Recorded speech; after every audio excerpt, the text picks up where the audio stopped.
Hello student, आपका हमारे YouTube channel Hemant class में स्वागत है।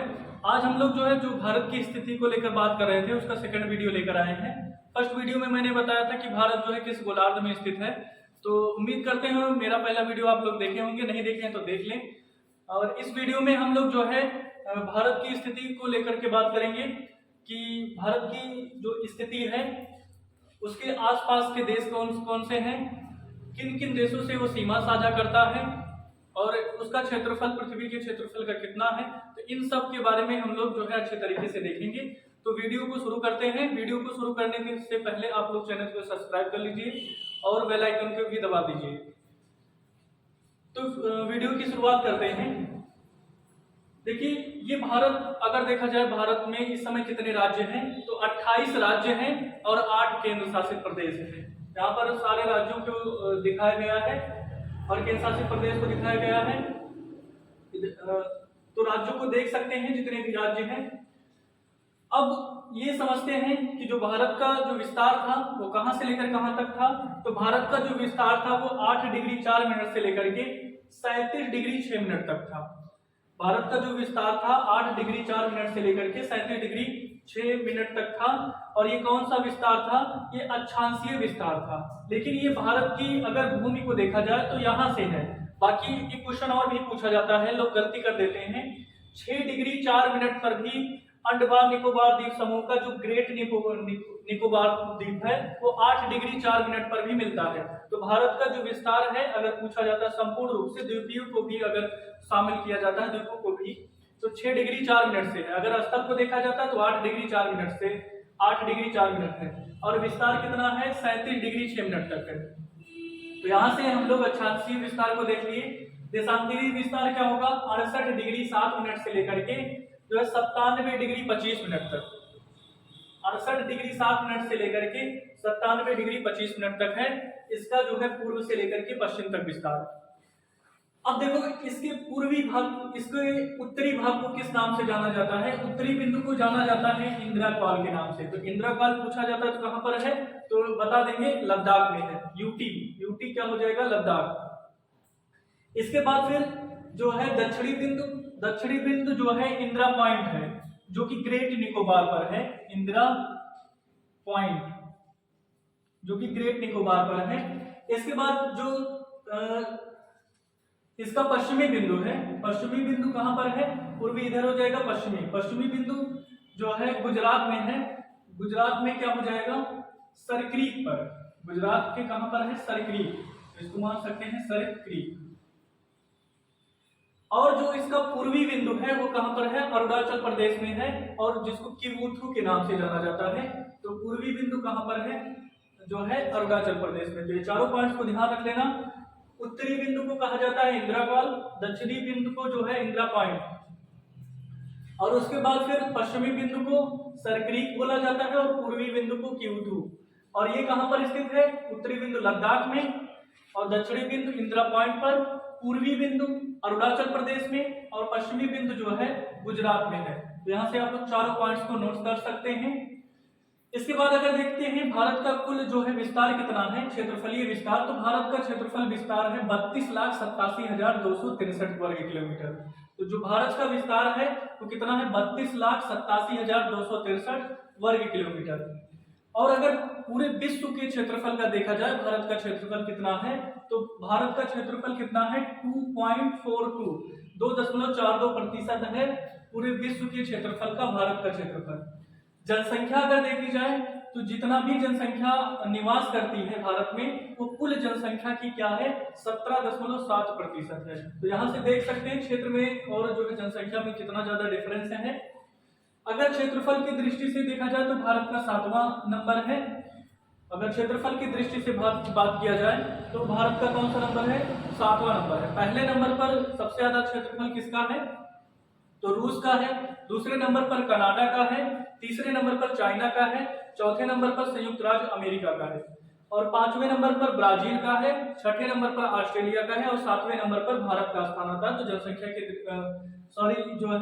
क्षेत्रफल की दृष्टि से 7वां नंबर भारत का हो जाता है। इसके बाद फिर अगर जनसंख्या की दृष्टि से देखा जाए तो जनसंख्या की दृष्टि से जो है कौन सा स्थान है, तो जनसंख्या की दृष्टि से दूसरा स्थान है। पहले नंबर पर कौन है, चीन, तो इसको भी पिछाड़ने वाली है भारत की जनसंख्या। तो यहाँ से अभी क्या है, अभी दूसरे नंबर पर है, तो जनसंख्या की दृष्टि से किस स्थान पर है, दूसरे। अब इसका उत्तर से दक्षिण में विस्तार कितना है, उत्तर से दक्षिण विस्तार, उत्तर ये होगा ईस्ट वेस्ट नॉर्थ साउथ, उत्तर से इसका दक्षिण में जो इधर ऊपर से नीचे का विस्तार है उत्तर से दक्षिण तक, वो कितना है 3214 किलोमीटर। यहाँ से अगर देखा जाए यहाँ से यहाँ तक कितना हो जाएगा 3214। वहीं पर पूर्व से पश्चिम के में विस्तार देखा जाए तो 2933, यहाँ से लेकर के यहाँ तक देखा जाए तो कितना हो जाएगा 2933 किलोमीटर हो जाएगा पूर्व से लेकर के पश्चिम तक का विस्तार। तो अगर पूछा जाता है तो आप लोग बता देंगे कि उत्तर से लेकर दक्षिण का विस्तार जो है ज्यादा है, किसकी अपेक्षा, पूर्व से लेकर के पश्चिम तक के विस्तार। अंतर कितना होता है, कभी कभी अंतर भी अगर पूछा जाता तो 3214 में से 2933 घटाएंगे, कितना जाएगा 18, यहाँ पर कितना हो जाएगा, यहाँ पर हो जाएगा 281। तो 281 किलोमीटर का डिफरेंस है पूर्व से लेकर के पश्चिम और जो है उत्तर से लेकर के दक्षिण में, अगर क्षेत्रफल में देखा जाए तो इतने का डिफरेंस रहता है।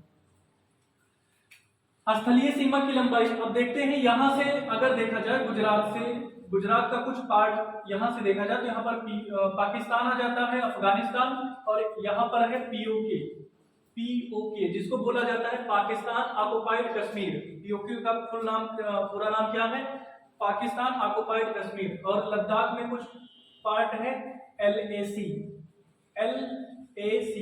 जहां को लेकर विवाद चलता रहता है, लाइन ऑफ एक्चुअल कंट्रोल जिसको बोलते हैं, ये चीन का पार्ट है। और पीओके जो है पाकिस्तान ऑक्युपाइड कश्मीर, ये भारत का ही पार्ट है लेकिन चाइना ने ऑक्युपाइड कर लिया है।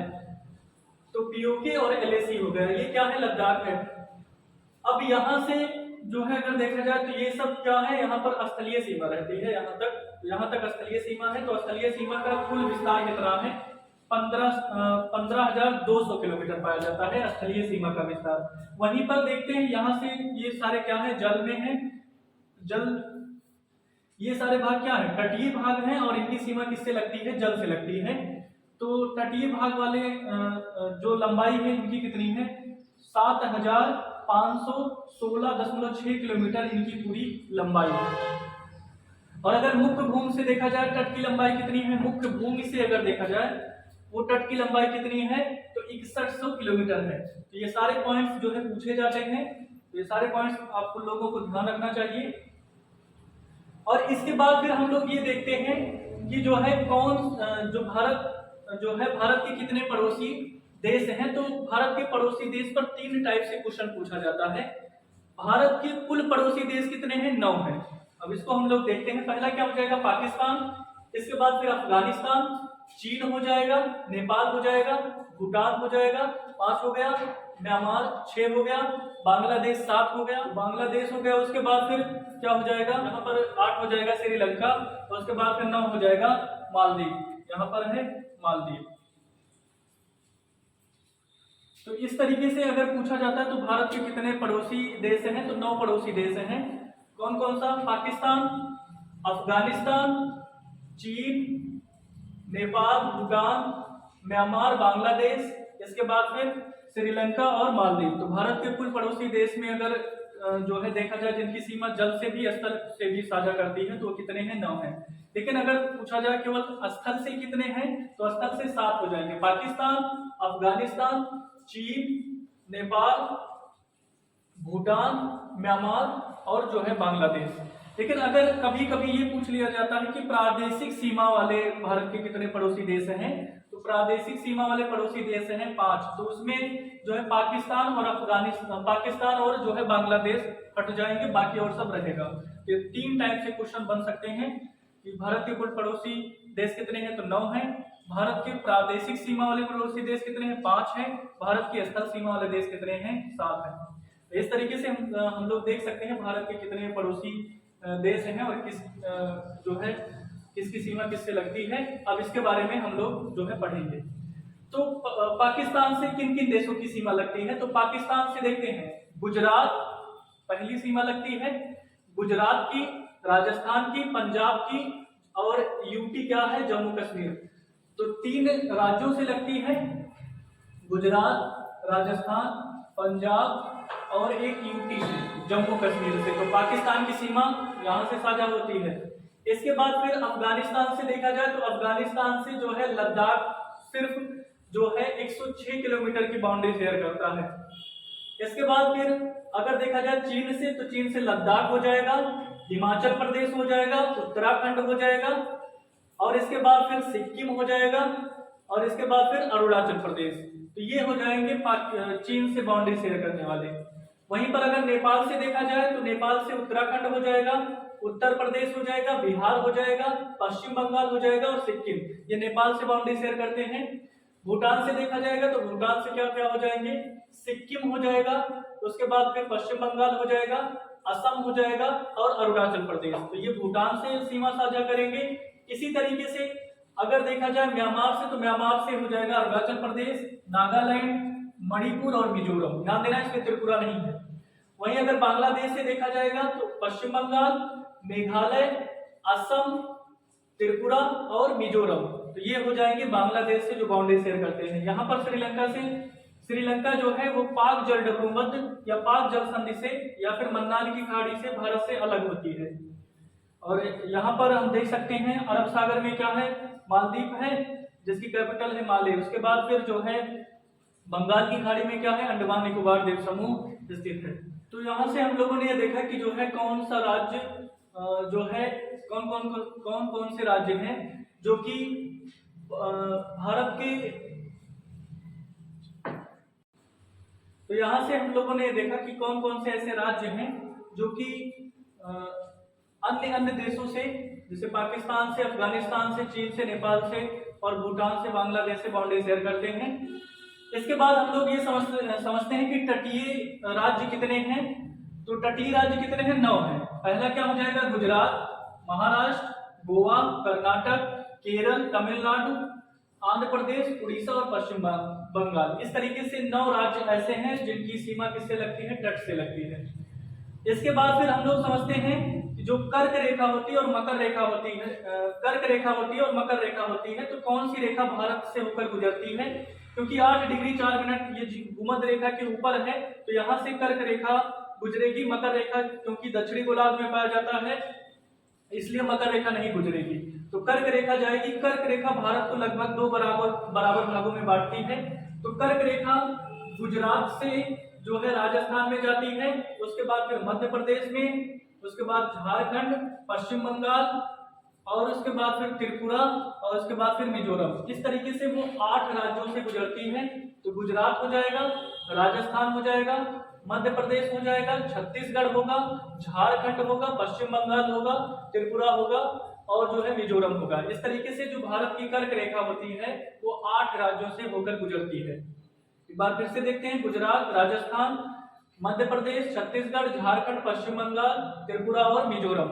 और इसके बाद फिर जो है देखते हैं जो मानक समय निर्धारण रेखा होती है, जिसको 82.5 डिग्री रेखा, भारत में जो है 82.5 डिग्री लाइन को जो है मानक समय निर्धारण रेखा जो है कहा जाता है। ये उत्तर प्रदेश के इलाहाबाद के नैनी से होकर गुजरती है। वहां पर मिर्जापुर जिला है, कभी कभी मिर्जापुर से भी पूछा जाता है, कभी कभी इलाहाबाद के नैनी से पूछा जाता है। और ये 82.5 डिग्री लाइन जो है ये 5 राज्यों से होकर गुजरती है। एक यूपी रहता है, उत्तर प्रदेश और इसके बाद फिर एमपी रहता है, छत्तीसगढ़ और इसके बाद फिर रहता है छत्तीसगढ़ के बाद फिर यूपी, एमपी, छत्तीसगढ़, उड़ीसा और आंध्र प्रदेश। तो 5 राज्यों से होकर गुजरती है। कौन कौन सी है, यूपी, एमपी, छत्तीसगढ़ और उसके बाद फिर उड़ीसा और जो है उड़ीसा के बाद फिर आ जाएगा आंध्र प्रदेश। इस तरीके से जो है 5 राज्यों से होकर के गुजरती है जो भारत की मानक समय निर्धारण रेखा या 82.5 डिग्री लाइन है। तो कर्क रेखा कितने राज्यों से होकर गुजरती है, ये पॉइंट पूछा जाता है। और ये 82.5 डिग्री लाइन, ये पॉइंट पूछा जाता है। अब यहाँ से अगर देखें तो क्या हो जाएगा, अगर इसको देखा जाए 82.5 डिग्री तो माना गया, क्योंकि 68 डिग्री यहाँ पर लेते हैं और यहाँ पर लेते हैं 97। तो 68 + 97/2 कितना 8 8 16, यहाँ 15 हो जाएगा, 7 7 14 15, 10 6 16, 165/2 तो कितना जाएगा 82 सही बटा 2। तो ये 82.5 डिग्री है, इसके लगभग दोनों के मध्य में रहेगा, इसी को लिया जाता है। अब जो गुजरात है और जो रहता है बीच में 2 घंटे का समय अंतर आ जाता है, यहाँ से लेकर के गुजरात के बीच में, गुजरात से लेकर के अरुणाचल प्रदेश के बीच में। तो सब पूछा जाता है कि भारत में सबसे पहले सूर्य का उदय कहाँ पर होता है, तो अरुणाचल प्रदेश में होता है। अगर यहाँ पर 4 बजे उदय हो रहा है तो यहाँ पर 6 बजे उदय होगा, क्योंकि 68 डिग्री जब 4 मिनट 68 डिग्री का जब 4 मिनट से गुणा करेंगे, उसके बाद 97 डिग्री को 4 मिनट से, तो यहाँ पर 2 घंटे का डिफरेंस आता है। तो यहाँ से समझ सकते हैं कि 2 घंटे का डिफरेंस क्यों पाया जाता है, क्योंकि दोनों का जो है देशांतरीय विस्तार अलग अलग है और मानक समय निर्धारण रेखा को यहाँ से लिया जाता है। अब ये समझते हैं कि भारत और पाकिस्तान का विभाजन करते समय जो है इनके बीच में जो लाइन खींची गई थी उसका क्या नाम है, तो भारत और पाकिस्तान के बीच में 1947 में जब भारत आजाद हुआ था तो उसके बाद फिर लाइन खींचा गया था जिसका नाम था रेडिकलिफ लाइन। और ये भारत और चीन के बीच में मैकमोहन लाइन है। अफगानिस्तान और पाकिस्तान के बीच में डूरंड लाइन पाई जाती है। पटकाई की श्रेणियां जो है अगर पूछा जाता है कभी कभी, पटकाई की श्रेणियां क्या करती हैं, म्यांमार को जो है भारत से अलग करती हैं। तो यहाँ से हम लोगों ने कुछ पॉइंट्स जो है भारत से संबंधित देखी और क्वेश्चन को देख लेते हैं। जैसे कभी कभी पूछा जाता है कि भारत में जो है ऐसा कौन सा राज्य है जिसकी सीमा सबसे ज्यादा राज्यों से लगती है, तो वह है उत्तर प्रदेश। उत्तर प्रदेश की सीमा जो है कितने राज्यों से लगती है, तो 8 राज्यों से लगती है, केंद्र शासित प्रदेश से लगती है। तो 8 राज्य कौन से हैं, उत्तराखंड, हिमाचल प्रदेश, हरियाणा, राजस्थान, मध्य प्रदेश, छत्तीसगढ़, झारखंड और बिहार। तो 8 राज्य हो गए। एक जो है दिल्ली केंद्र शासित प्रदेश से लगता है, यहाँ से उत्तर प्रदेश की सीमा सबसे ज्यादा राज्यों से लगती है।